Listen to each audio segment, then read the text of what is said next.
Negada, a você que ama os assuntos bíblicos, reformados, história da igreja, notícias gospels e polêmicas, e não deseja perder nenhuma destas novidades, chega mais, clica nesse lindo botão vermelho, ative este sininho, marque a caixinha e não se esqueça de salvar. E lembre-se, o seu conhecimento é o medo deles. Mas você sabe o que é a teologia da prosperidade?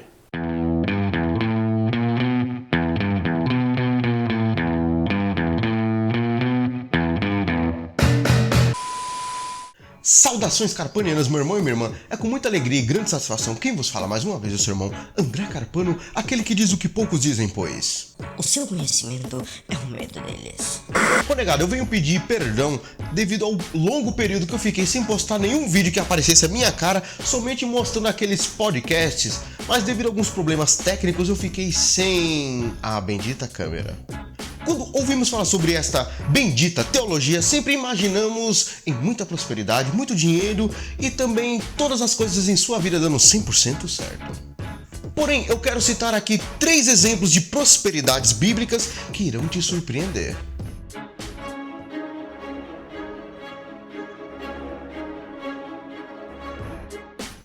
Primeiro, a vida do profeta Elias, e sem se esquecer da menção que a Bíblia nos fala no livro de 1 de Reis, no capítulo 17, do versículo 3 ao 4.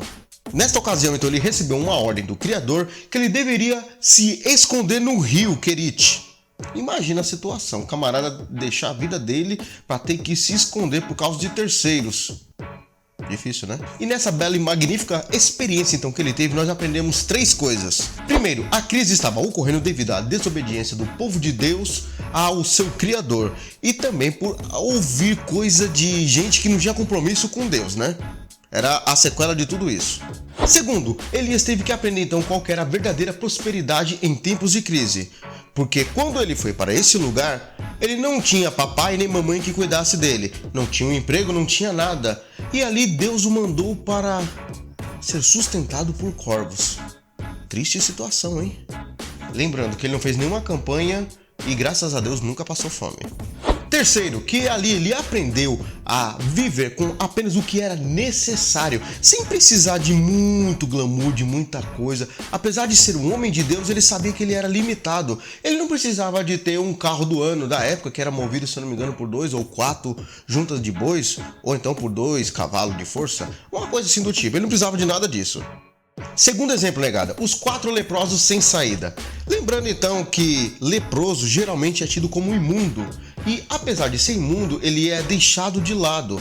E apesar de tudo isso, de ser imundo, deixado de lado, ainda é mal visto pela sociedade. E segundo a passagem de 2 de Reis, do capítulo 6, o versículo 25, ali nos mostra que o povo estava com uma crise muito grande, devido a alguns erros de terceiros também, né? Como sempre, né? Que esse negócio aí de falar que a crise afeta por causa de quem é de fora é mentira, sempre é de dentro.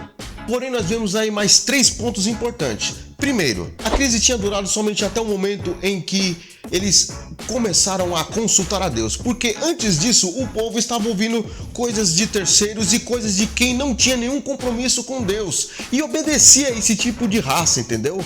Segundo, através dos pequeninos, aqueles que eram considerados como imundos, impuros, que ninguém dava valor, eles foram então os homens que foram a bola da vez, porque através dos seus passos, diz a Bíblia, que soava como um som de um grande exército diante dos seus inimigos. E isso ensinou o quê? Que 4 homens de Deus que estão voltados ao Criador valem muito mais do que um gigantesco exército falido que acredita apenas no seu braço e que pelas suas forças pode fazer alguma coisa. Terceiro, algumas obras Deus abençoa, como nessa passagem, os bens materiais, mas não devemos esquecer que nós dependemos realmente do nosso Redentor, do nosso Criador, e que também devemos olhar para o próximo, assim como eles ajudaram o seu povo, eles se saciaram, porém não esqueceram do seu povo e do seu próximo. Não tinham um zoião grande em tudo para eles, eles sabiam que deveriam ter o deles e dividir com o próximo.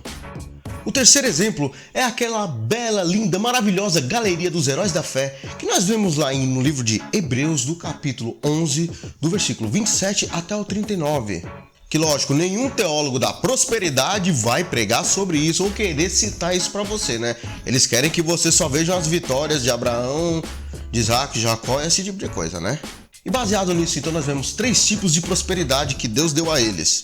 Primeiro, sendo a igreja primitiva, eles não tinham tecnologia alguma, eles não tinham nenhum aparelho, nada do que nós temos hoje em dia. Com a sua tecnologia do seu tempo, eles conseguiram então evangelizar o seu país, e não só o seu país, mas todos os povos ao redor deles. Segundo, são mártires que mesmo com o preço de sangue, eles se decidiram a estar sempre empenhados na obra. E acredite que muitos deles não tiveram uma vida mansa, não tiveram seus nomes escrevidos na capa da Forbes, eles não tiveram canais de TV, também não tinha tecnologia na época, né? Mas enfim, eles não andavam em coisas desta terra que fossem tão valiosas assim. Porém, a maior riqueza estava prometida a eles. Terceiro, eles conseguiram então alcançar o seu objetivo, que era, primeiro, obedecer a Deus e segundo, fazer a obra. E com isso eles alcançaram a maior prosperidade que poderia ter, que era o quê? Saber que além de seu nome estar escrito no livro da vida, também ganhar almas para o Criador.